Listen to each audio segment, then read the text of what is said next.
What's up, everybody? It's me, Gabby. I haven't posted every day like I said I was going to. I did fall off, I'm not gonna lie. I feel like a lot happened in a short period of time. I believe the last time I posted was maybe a couple weeks ago now. Since then, I feel like I've been in a little bit of a lupus flare. I did mention in previous videos that I do unfortunately suffer from lupus. And so just honestly feeling crappy, feeling exhausted. And I know I'm kind of making excuses here because I mean, it don't take a whole lot of effort to set up a camera and talk, but I just kind of haven't wanted to.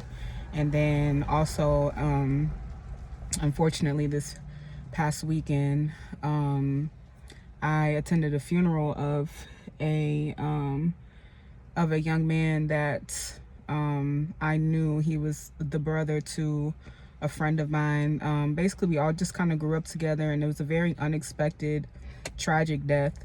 And so that, and then, man, it just seems like right now, I think I mentioned before that I feel like God has me in a season of forgiving people. And in the past week, I feel like a lot freer. Like, I feel like I have forgiven people. Like, I mean, like, reached out and let them know that, hey, like, I forgive you, even though I feel like the hurt or maybe the betrayal I received from them was kind of unwarranted and I didn't deserve it. You know, that was probably the main reason why it was so hard for me to let go of the bitterness, because although to be bitter and to be unforgiving, for me personally, like, holding on to all of that, I feel like literally would make me sick, to the point where, I mean, like, just make me sick, like, just bother me, keep me up at night, like that type of stuff. Like, I can't be losing sleep over nothing to nobody. So I'm like, I gotta let this go. However God wants me to do it, I don't know, but I literally had to ask God to help me to forgive, because although it's a command from him, I didn't know how to do it, because I'm the type to where I could think of something, I can say I forgive somebody and want to move past it, so long as I'm distracted from whatever happened. But it's like, if somebody mentions their name again or mentions whatever happened to me again, it's like I'm mad, like freshly upset about it, like it just happened, like the wound is reopened. And so that's how I know, I guess, that although I might be saying, okay, I forgive them, I haven't really forgave them, because I'm still mad about it. But I do, like, I genuinely feel like I have forgiven a couple people. And you know, my brother is somebody that I really need to forgive. My blood brother, my older brother, we're 4 years apart. And when I get the chance to see him in person, I have decided that I am going to forgive him. I feel like that's going to set him free, and it's going to set me free too. But unfortunately right now he's in jail, but whenever he gets out and I see him, I will do that.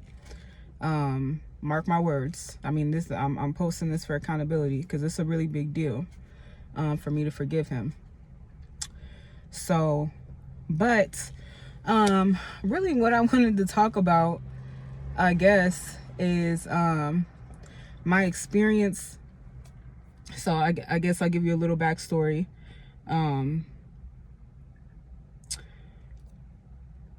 Growing up, I am clearly overweight. I always was. I'm one of those people to where I can't really recall or remember a time that I've been an average weight or a normal weight. I've always been bigger than my peers as a young lady, even as a child. And it has, I mean, it has really shaped the way that I viewed myself, and the way that I viewed other people, and the way that I interact with other people, and the way I relate to other people. And so, but on top of me being overweight, I know I don't look very dark skinned now today in 2025. But growing up, I was always chocolate. I was a dark, big girl. And when I tell you, I caught all kinds of hell for how I looked. And it really did. And, you know, I grew up, the school that I went to was small. And so all of my classmates, I don't know, it was like we grew up together. It was like the school that I went to was a Catholic school that was very diverse, and I thank God for that it was diverse. I saw a lot of black kids there, although it was a Catholic school. I saw a handful of Hispanic kids, white kids, like it was a good blend. But so it was pre-K, preschool through 8th grade, and I had went there from preschool through 8th grade. So a lot of these kids I was around from the time that I grew up until the time that, you know, I went off into high school.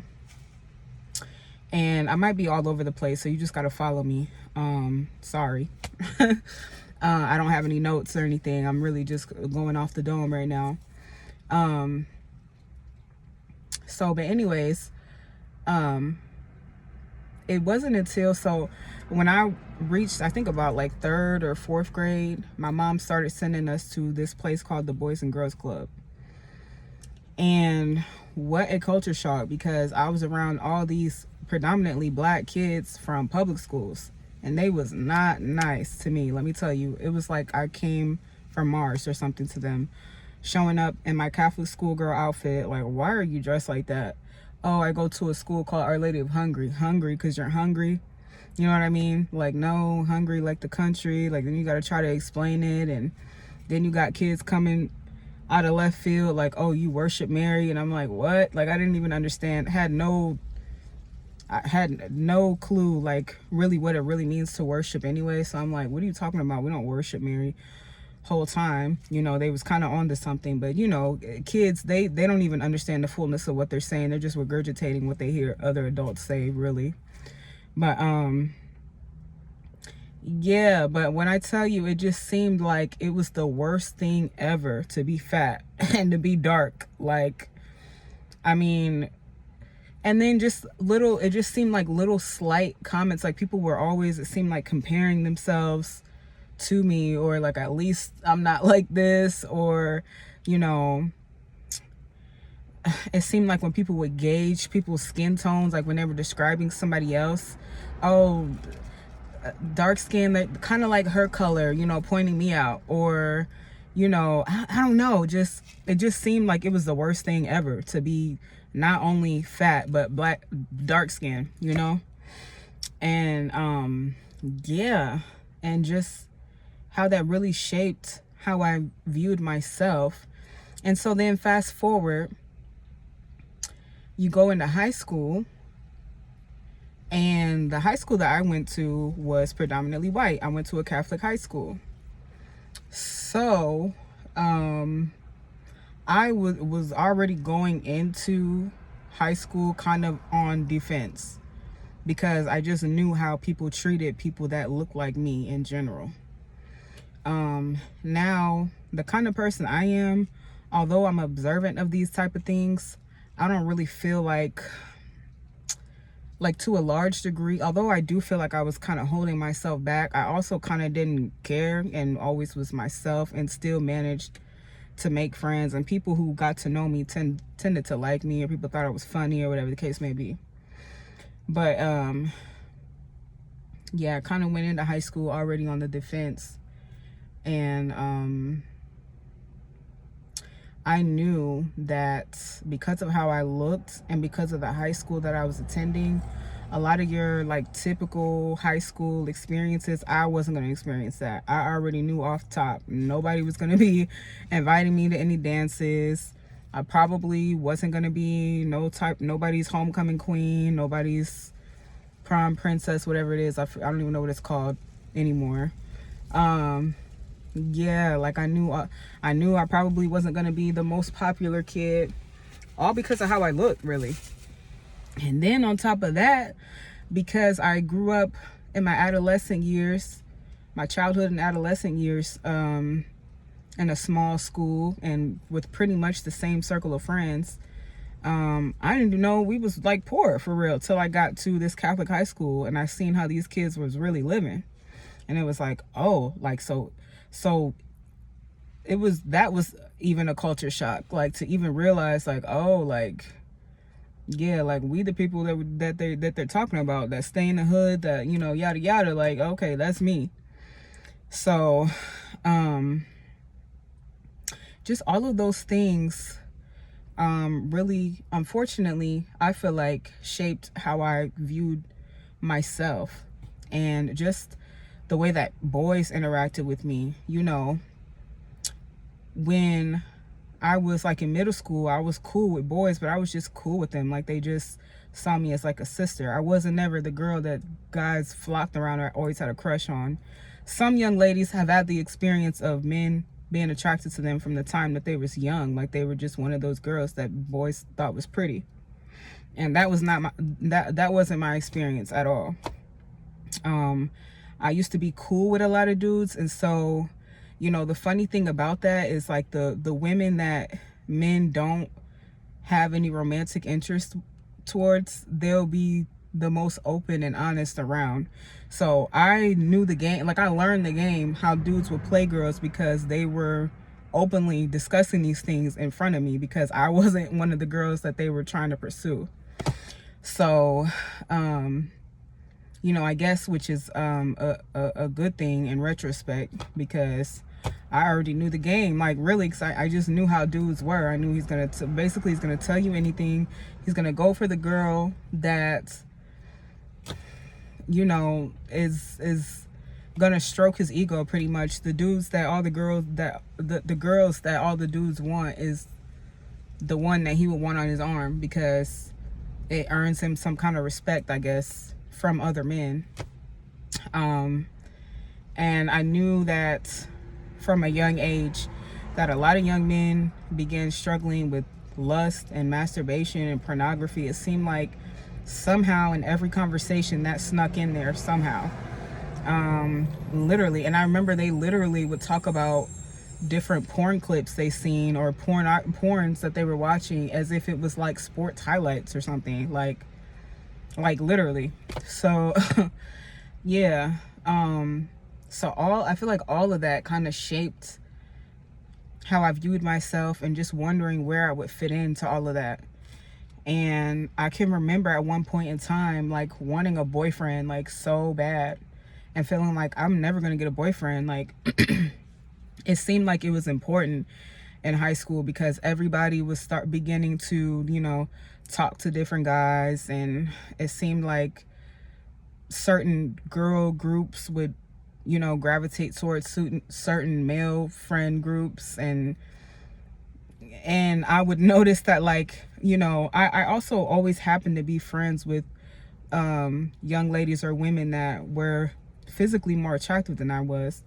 And I was never a no hater. Like I never was the type to be jealous, in the sense that I would try to sabotage their relationships, or you know, be a bug all in their ear and try to get them to not talk to a dude that obviously liked them, or that they liked, because I was jealous. Or I was never that kind of person. But I did observe that and internalize that, and notice that, okay, like, yeah, like I'm not at all receiving the same type of attention as my peers are.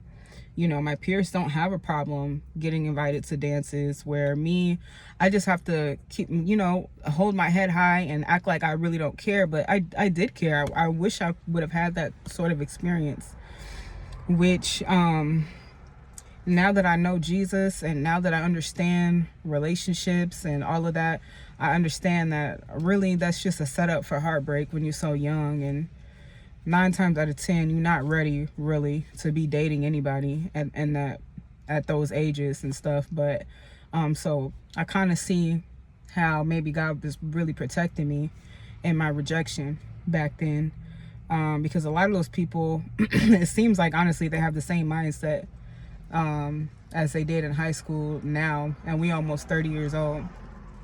But I digress. So where was I going with that? So yeah, it just seemed like so important at the time, at that age, to have a boyfriend, to be accepted by my peers, to be seen as, I don't know, attractive, and I just wasn't.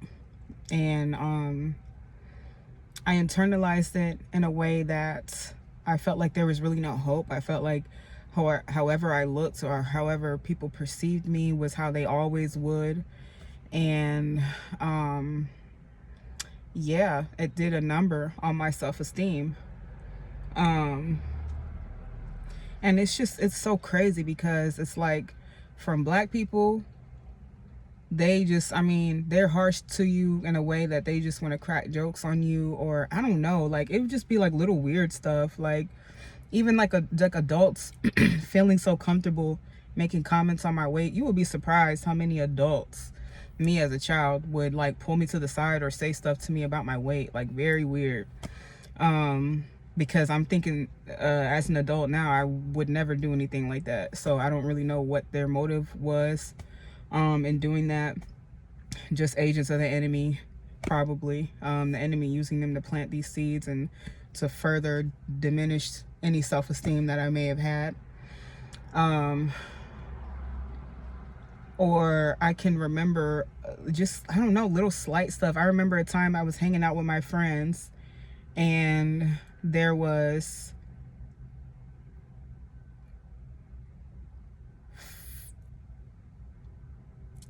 four of us in total. Yeah, 4 of us in total. And we were about to get into my friend's aunt's car. And me, listen, like I said, I've been big my whole life, so I already know what's up. If we're packing ourselves into a car, I got to get in the front seat so that all the smaller people can fit in the back, right? So me knowing this already, I'm going towards the front seat, but the aunt was like, oh yeah, like, baby, I don't got all that room back there, so you make sure you sit in the front. Like, totally not necessary to say, and made me feel ashamed, obviously. Just stuff like that. You know, you experience that kind of stuff all the time when you grow up fat and Black around other Black people. Like, they are not shy to tell you or to remind you that you are big. So but then I guess, like, on the flip side of it, you know, you're around all white people, and I will say white people got it right when it comes to prioritizing their health.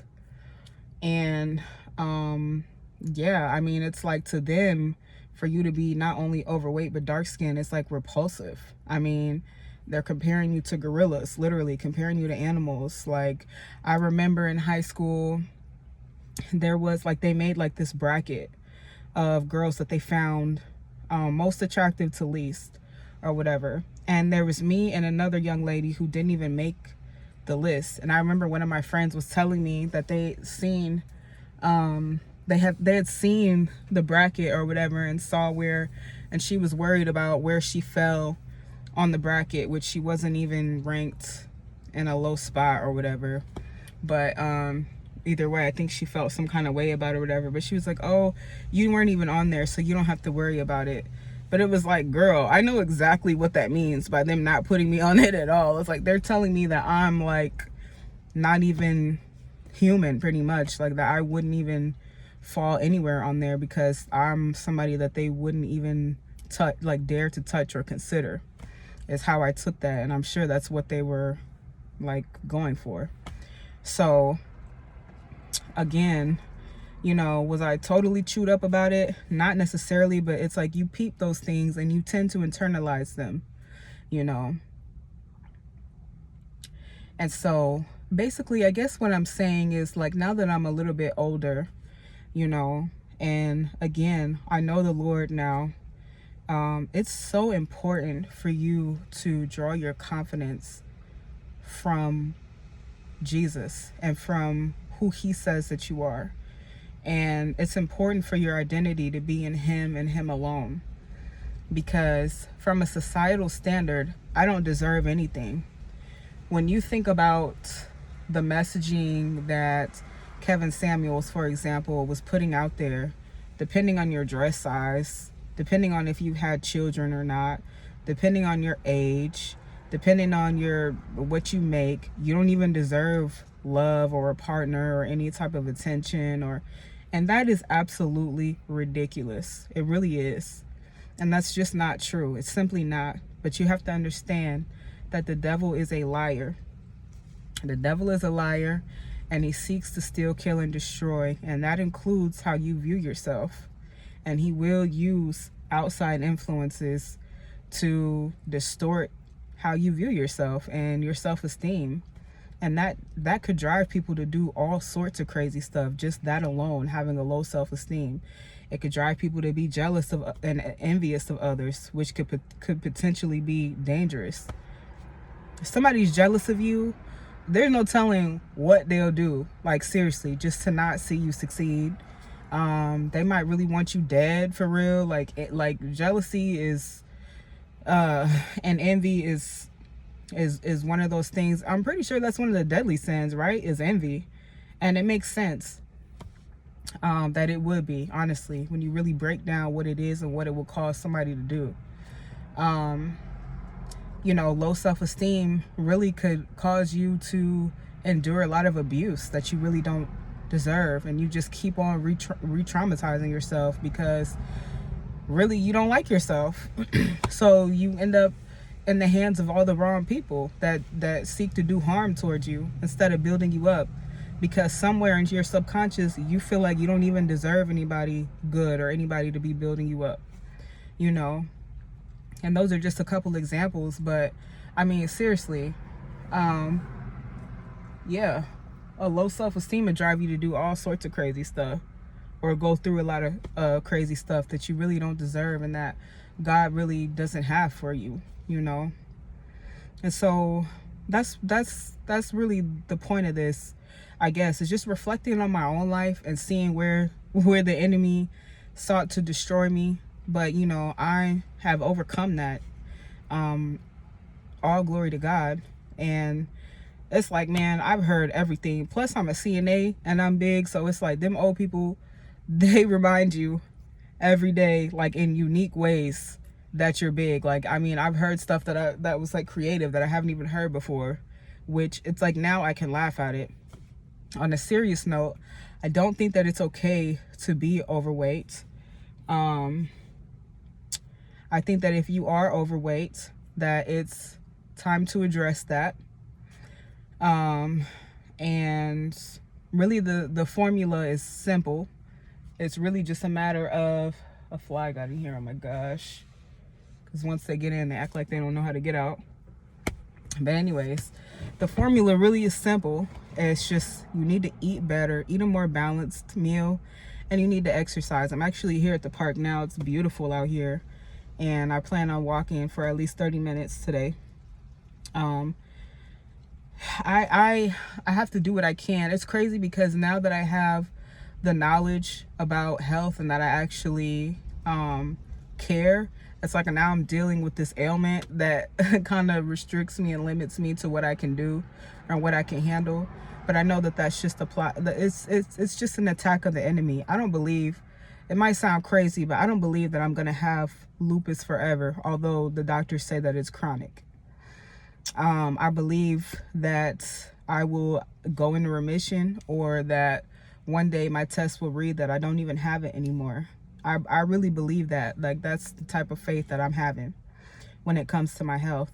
But what I can control is how much I exercise and what I eat.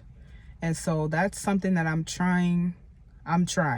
Okay, believe it or not, I know it might not look like it, but I am trying. It's hard to make that lifestyle switch, and I'm right there with you. If you're somebody who's struggling with your weight or has struggled with your weight, I'm right there with you. Okay, I know how hard it is. I know how insensitive people can be, especially people who've never struggled with weight. They tend to project all the wrong ideologies on you and assume that you're big because you're just simply lazy and you like to eat all the wrong foods, which I would say, I guess maybe to some degree that might be true, but there's a lot of reasoning that will go behind why somebody would gravitate towards all the wrong food, and why somebody would, be turned off from exercising. Like for me, growing up, when I would watch shows like Made or Biggest Loser and stuff like that, it's like, okay, if I gotta have somebody screaming at me while I push a wheel that belongs on an 18-wheeler up a hill, if I gotta do all of this like to lose weight, I'll just stay fat for real. Like it looked miserable. It looked like punishment. um it looked like punishment, and I feel like as a kid, I really didn't know what direction to go in that wasn't super extreme. And yet all the adults in my life, I felt like they put all of this responsibility on me to lose weight, and I had no clue what I was doing. And even that, I feel like diminished my self-esteem a little bit, because it made me just feel like a failure. When it came to anything competitive sports-wise, it made me feel like a failure. When it came to, people picking teams and me being picked last because I was fat, like that made me feel bad. Like, so I really was kind of turned off from all of that, especially when I got to the age where it's like I fit in more with the partiers, the smokers, the drinkers. I really didn't care about the sports, the exercising, the conditioning, yeah. So I did rugby my first year of high school, which was challenging, and I finished it. But after that, I didn't do it no more. Like, I was on my partying thing the rest of high school. And believe it or not, although I was fat in middle school, it was like I still did all these different sports. I did track, I did volleyball, I did basketball. I tried it anyway. I was so charged at basketball. I did what else did I do? I was a cheerleader. I have pictures to prove it. I was a fat cheerleader. Like, so what? I was a ballerina. Like, I twirled the baton. Like, my mom, God bless her, she always did tell me straight up when I was little, like, look, like, you're a big girl. Like, people are gonna assume the worst about you. Not only that, but you got to have the your black in America conversation. People are going to assume the worst about you. And so I'm both fat and black. Like, you know what I mean? Yeah. And so, I at least try to present myself, I feel like, when I went certain places, a certain kind of way, I always liked girly things, but I didn't really feel feminine. I didn't really feel girly because of the rejection that I received, and like the boxes that people put me in. And I just didn't feel like, I just didn't have the same experiences, I guess, as girly girls did. Although I liked stuff like makeup, and I liked the color pink, and I liked animal print stuff, and I liked girly things, but I didn't feel beautiful or confident in a dress. I didn't feel, I don't really know how to describe, and I'm sure somebody out there who's experienced the same thing as me can understand. But it almost didn't feel good to like make yourself up and make yourself feel pretty, because people just didn't view me that way.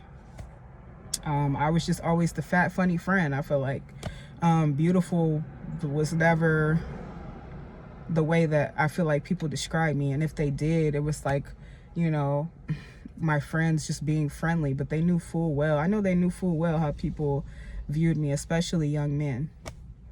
So, yeah. And so, but you know what? That's why I'm on here with no filter. I got my scars, my lupus scars. Oh my gosh, they look so bad. I got my scars out, no makeup, no filter. Like, this is just me. But my hope is to inspire you to just be you. There really is beauty in our differences. And do I agree that every single body is conventionally attractive according to societal standards? Absolutely not. I know that.